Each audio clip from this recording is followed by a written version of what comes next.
All right, folks, if you want to have more fun playing soccer, we got our 4-ball rotation, tennis ball, size 1 ball, 2.2-pound medicine ball, and a kick trainer, right? A ball and a rope. And then we're going to use our RMT rope, our rotational movement training rope, just to find our breath, do some alternating underhand sneak work, right? Alternating underhand sneak like this. You could learn it by going underhand swing, taking the opposing hand, first grabbing the wrist, then grabbing both ropes, then transition to the double behind the backs here, and then from here you gotta say this pattern out loud. You say, wings wide, pick a side. Wings wide, pick a side. Wings wide, pick the other side. Right? So it's step 1 here. Right? Step 1 here. Opposing hand grabs the elbow, then the wrist, then both handles, then it's double behind the backs. Here, then wings wide, pick a side, right? Pick a side, come over. Wings wide, pick a side, come over. Wings wide, other side. Wings wide, pick a side. Right, you'll get it. Just watch this. Just watch me do it over and over. That's how I learned the dragon roll. I had to turn off the audio and watch 15 times in a row to learn the dragon roll. So just turn off my audio and just monkey see, monkey do, right? A few practices, you'll get it. Wings wide, pick a side. Wings wide, pick a side. Wings wide, pick a side.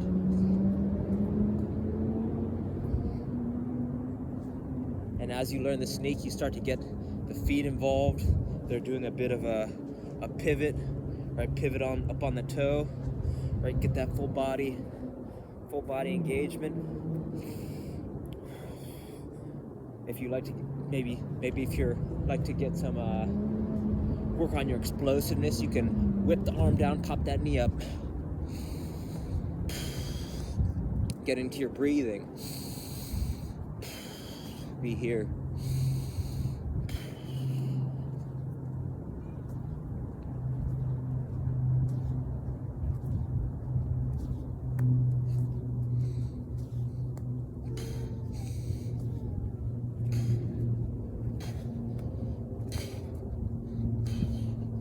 And then whenever you're ready, I think there's a natural progression going from the RMT rope to the ball on the rope.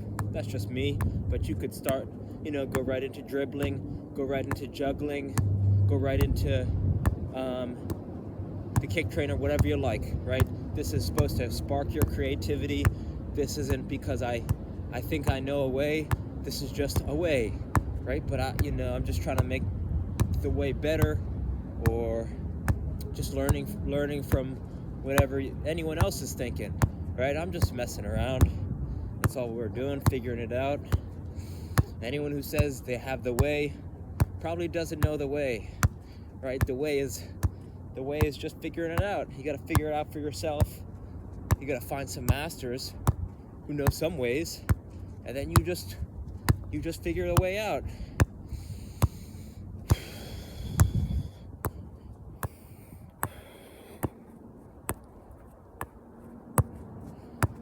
Right, I like this 90-90, right? Across. Right, so you're ball's coming left, you're going right to left to right to left to right to left. And you could start to mess around behind the back, there, behind the back, there, behind the back, there, behind the back, there, behind the back, across, behind the back, across, behind the back, across, behind the back, across. Oh, how about that one? Behind the back, across, behind the back, across, behind the back, across, behind the back, across. Right? Just mess around. You could go around the world, right? Nice and easy.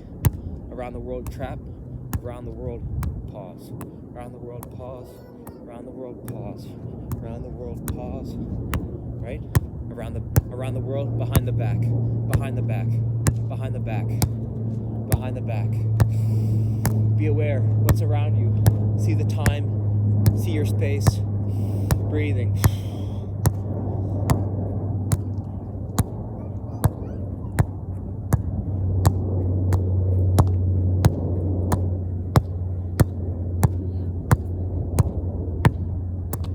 You can use the outsides of your feet, right? Outside, outside, outside, inside, inside, outside, outside, outside, inside, outside, outside, outside, outside, outside, outside, inside, outside, inside, behind the back, right? Mess around with variations, play around with your hands. You could do double hands, right? There is no way, just lots of ways.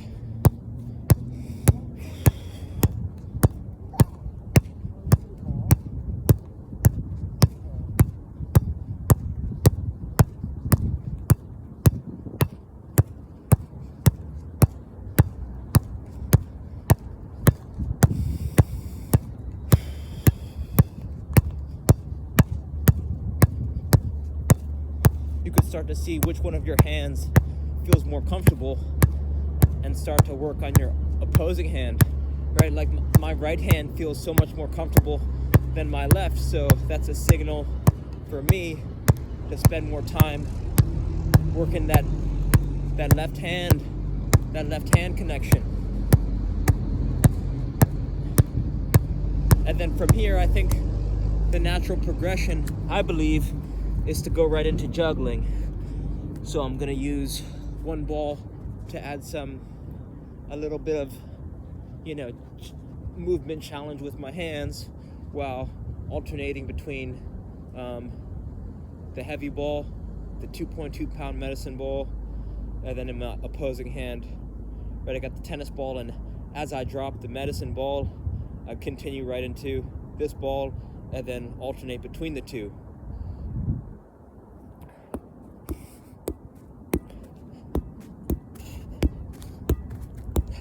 I think at the beginning you should just aim for habit, right? Get into your juggling practice and worry less about technique.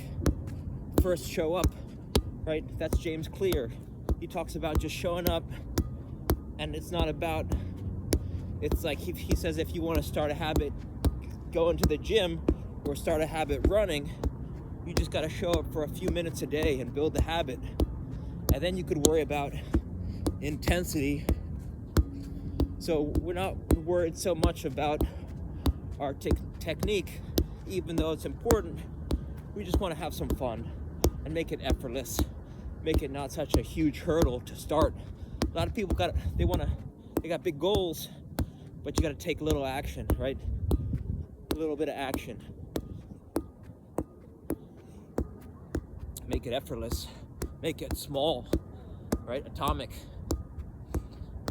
And then let's say we drop it, and then you start to sneak in that tennis ball.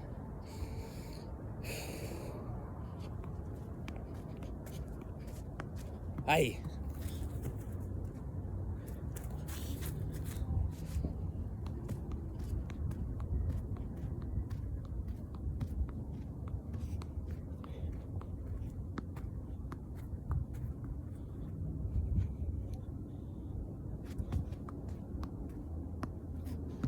Tennis ball's tough for me. Just gotta spend more time on it.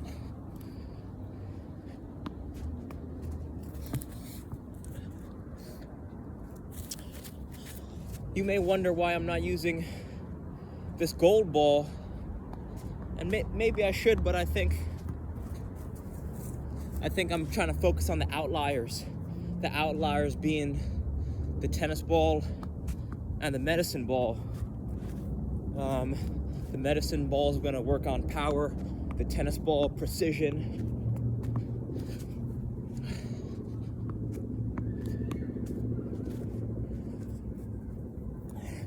And I save this size 1 for dribbling. And maybe that's closed-minded of me, but I'm just having fun with it, right? I don't know.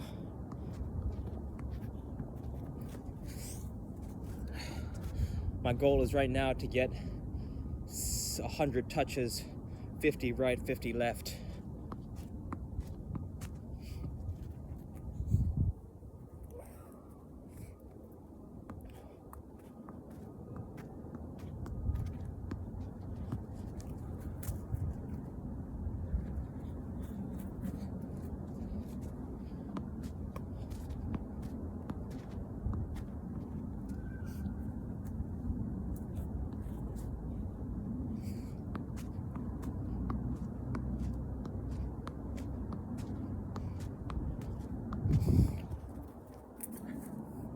I really noticed that it's so much easier juggling a tennis ball with a pair of cleats or a pair of shoes on, and that the complexity,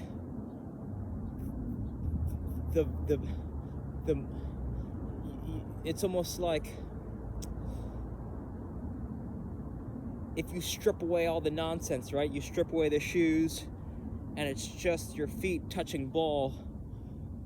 There's like such nuance in your touch compared to if your foot hits your toe versus like a little bit beneath the toe versus towards the ankle, and you could catch certain areas of your foot, and it's like there's so much more complexity versus where it hits on your foot. And maybe this is making skills too hard for me than it has to be, but I feel like you'll get more benefit going barefoot. But again, this is just speculation.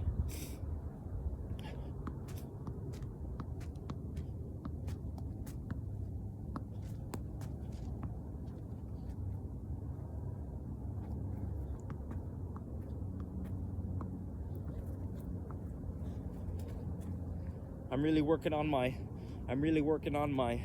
1 foot scoop. I feel like it translates to a smoother, I don't know the technical word, but it's a way to lift the ball up to get it into the air. And I feel like it's a smoother transition instead of the 2 touch of pull, scoop. If you can scoop it in one, I feel like it can lead to more effectiveness on the field and taking players on, scoring more goals.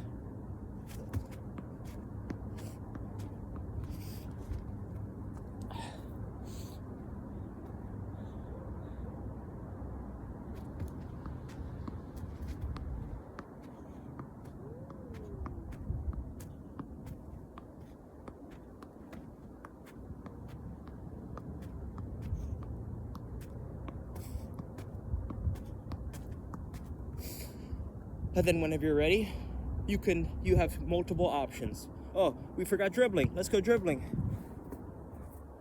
Outside, outside, inside, outside, inside, outside, outside, inside, outside, inside, outside, outside, inside, outside, inside, outside, outside, inside, outside, inside, outside, outside, inside, outside, inside, outside, outside, inside, outside, inside, outside, outside, inside, outside, inside, outside, outside, inside, outside, inside, outside, outside, inside, outside, inside, outside, outside, inside, outside, inside, outside, outside, inside, outside, inside, outside, outside, inside, outside, inside, outside, outside, inside, outside, inside, outside, outside, inside, outside, inside, outside, inside, outside, inside, outside, inside, outside, inside, outside, inside, outside, inside, outside, inside, outside, inside, outside, inside, outside, inside, outside, inside, outside, inside, outside, inside, outside, inside, outside, outside, inside, outside, inside, outside, inside, outside, outside, inside, outside, outside, inside, outside.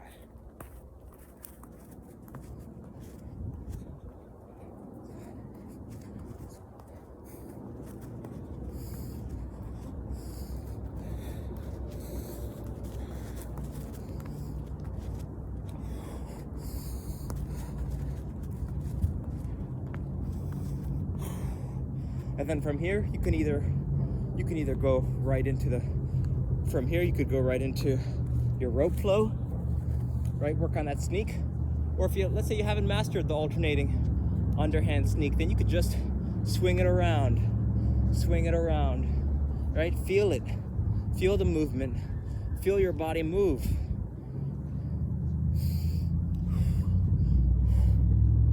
You're bending and twisting the spine.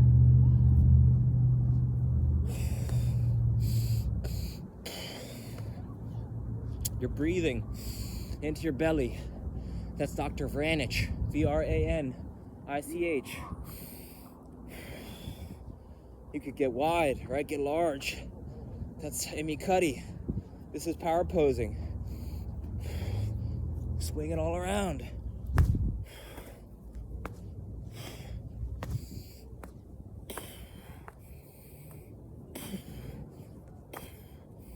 Boom. Right, you could get a little skip. Right? Effortless movement.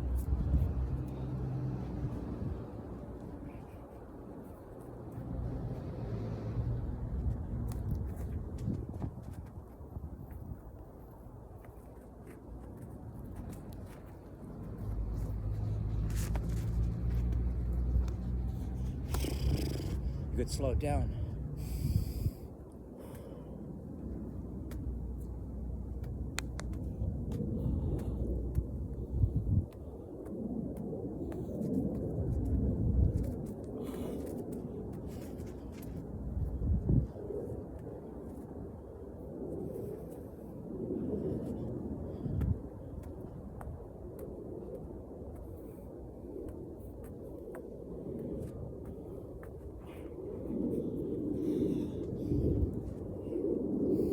And then right into the kick trainer.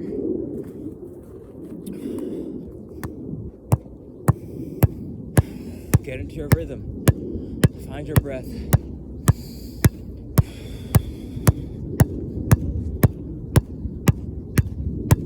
can sing your favorite song. I just called to say I love you. I just called to say how much I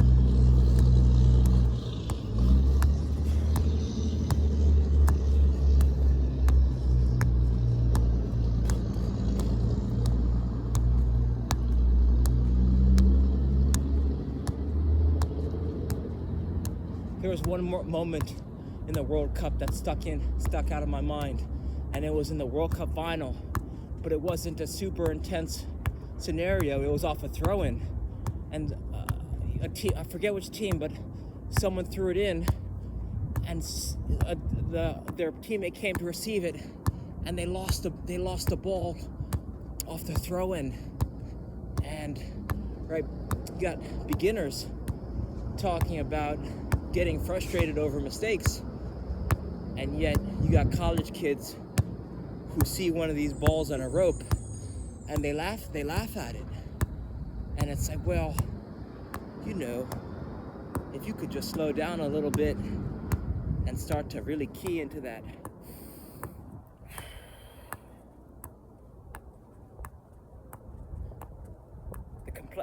The difference between here and here, it's between here and here. You know, it's hard to see, but I tell you what.